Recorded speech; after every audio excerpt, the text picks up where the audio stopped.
Hi guys दोस्तों, नमस्कार साथियों। यूपी टीजीटी पीजीटी 2026 में माध्यमिक शिक्षक भर्ती आने वाली साथी बदल गया सिलेबस। फार्म कब तक, संपूर्ण जानकारी।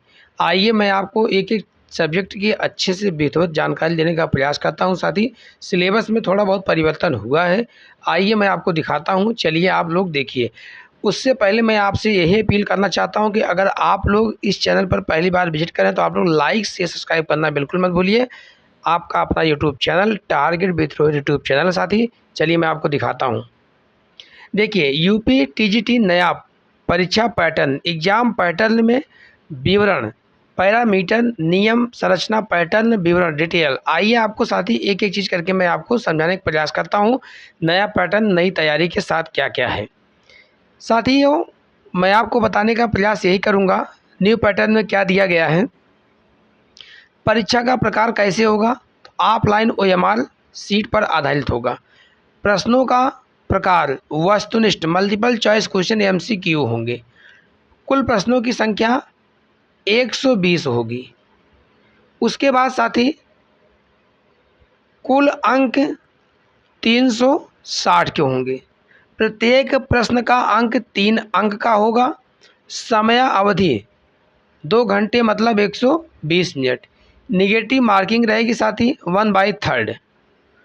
उसके बाद में परीक्षा का विषय सिलेबस कवरेज 90 प्रश्न क्या रहेंगे आपके सब्जेक्ट से, क्या रहेंगे आपके सब्जेक्ट से 90 क्वेश्चन प्लस 30 क्वेश्चन आपके जीएस से रहेंगे।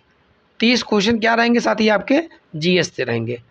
तैयारी अभी, सफलता निश्चित। साथी समय अब नहीं रह गया है। आयोग के जो सचिव हैं, अध्यक्ष हैं, उनके माध्यम से आप लोगों को सूचना दे दी गई है कि दिसंबर माह तक इनकी परीक्षा टीजीटी पीजीटी के लोग करवा लेंगे।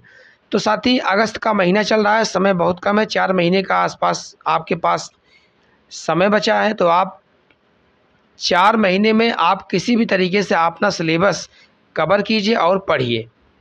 चलिए मैं आपको एक एक चीज़ और बताने का प्रयास करता हूँ। देखिए टीजीटी नया योग्यता क्वालिफिकेशन, पूरी जानकारी एक ही पोस्ट में। आइए साथी मैं आपको उसको बताने का प्रयास करता हूँ। कुछ लोगों के दिमाग में चला है कि साथी इसमें एलिजिबिलिटी जो उनका है, क्वालिफिकेशन योग्यता क्या है, उसमें परिवर्तन होगा। हाँ साथी परिवर्तन ज़्यादा देखने को नहीं मिला और नहीं तो मिलेगा, क्योंकि जहाँ परिवर्तन होगा मैं आपको बताने का प्रयास करूँगा। देखिए अनिवार्य है बीएड सभी में। अशासकीय सहायता प्राप्त उच्च माध्यमिक विद्यालयों में टीजीटी पद पर हेतु एनसीटी द्वारा मान्यता प्राप्त बीएड की उपाधि क्या है, अनिवार्य कर दी गई है। बीएड की उपाधि क्या है, अनिवार्य कर दी गई है। उसके बाद में साथी आइए UP TGT subject wise qualification. TGT सामाजिक विज्ञान में, सोशल साइंस में शैक्षणिक योग्यता विधि द्वारा स्थापित विश्वविद्यालय से निम्नलिखित 4 विषयों में से किन्हीं 2 विषयों के साथ स्नातक क्या है, जरूरी है। मतलब शैक्षणिक योग्यता में। उसके बाद में साथी क्या है, किन्हीं 2 विषयों के साथ स्नातक होना चाहिए।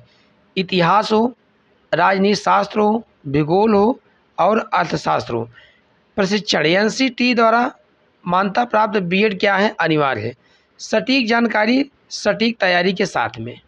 ठीक है साथी चलिए मैं आपको दिखाता हूँ आगे।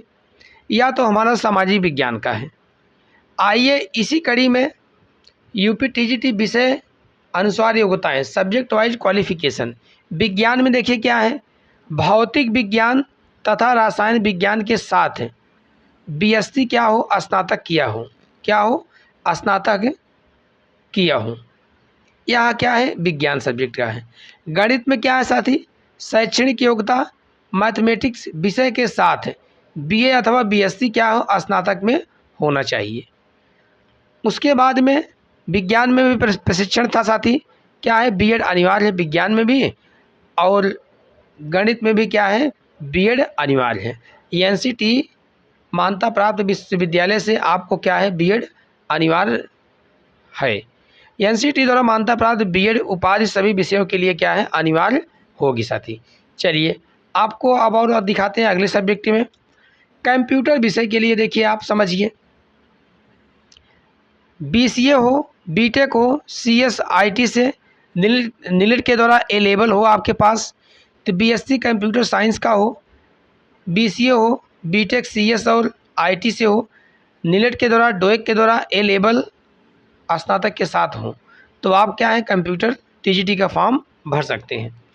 उसके बाद साथी TGT कला, चित्रकला, ड्राइंग, पेंटिंग, आर्ट, शैक्षणिक योग्यता कला विषय के साथ स्नातक, BFA फाइन आर्ट, आबलिक प्राविधिक कला, टेक्निकल आर्ट, लेकिन साथ ही इसके साथ में क्या हो, NCT से मान्यता प्राप्त BEd भी अनिवार्य है। ठीक है, कंप्यूटर वाले में भी प्रशिक्षण BEd अनिवार्य है, अधिमानी अहर्ता और अनिवार्य अहर्ता के रूप में। चलिए आपको दिखाते हैं एग्रीकल्चर कृषि भी, शैक्षणिक योग्यता BSc एग्रीकल्चर हो, प्रशिक्षण NCT से मान्यता प्राप्त BEd क्या है अनिवार्य हो।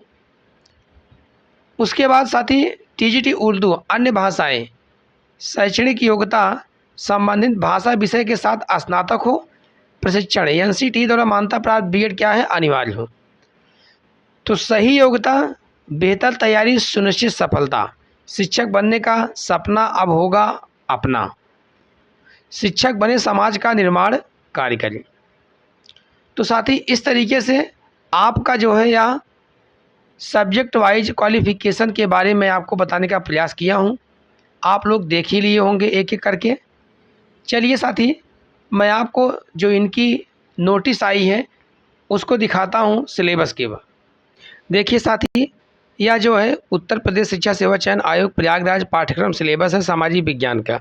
देखिए भूगोल में क्या क्या चीज़ें हैं साथी, स्थल मंडल, वायुमंडल, जल मंडल, जैव मंडल, मानव भूगोल, फिर मानव अधिवास, आर्थिक भूगोल।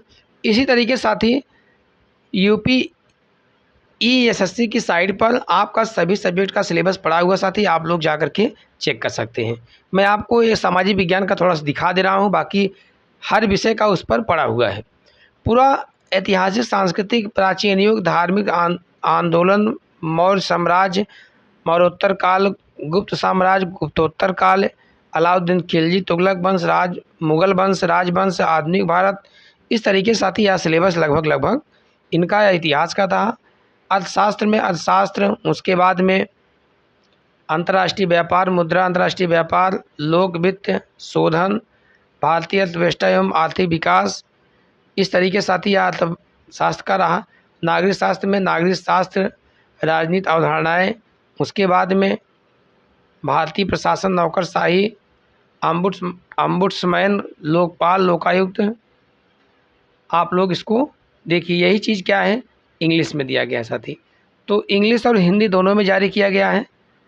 मैं आप लोग से यही कहना चाहूँगा साथी कि आप लोग इसको बहुत अच्छे से देख लीजिए, साइट पर जा कर के अपने अपने सब्जेक्ट का डाउनलोड करके सिलेबस को रख लीजिए, पढ़ाई करते रहिए साथी।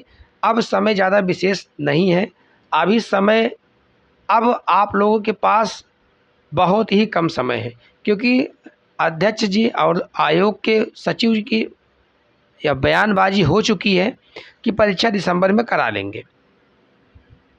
तो साथ ही सभी सब्जेक्ट में GS जोड़ दिया गया है, चाहे वह हो सामाजिक विज्ञान का हो, चाहे वह गणित का हो, विज्ञान का हो, हिंदी का हो, उसके बाद में कला का हो, कंप्यूटर का हो, शारीरिक शिक्षा का हो, फिजिकल एजुकेशन का हो, किसी भी सब्जेक्ट का हो साथी, सब में 30 अंक का GS जो है जोड़ दिया गया, मतलब 30 क्वेश्चन GS उसमें आएंगे साथी।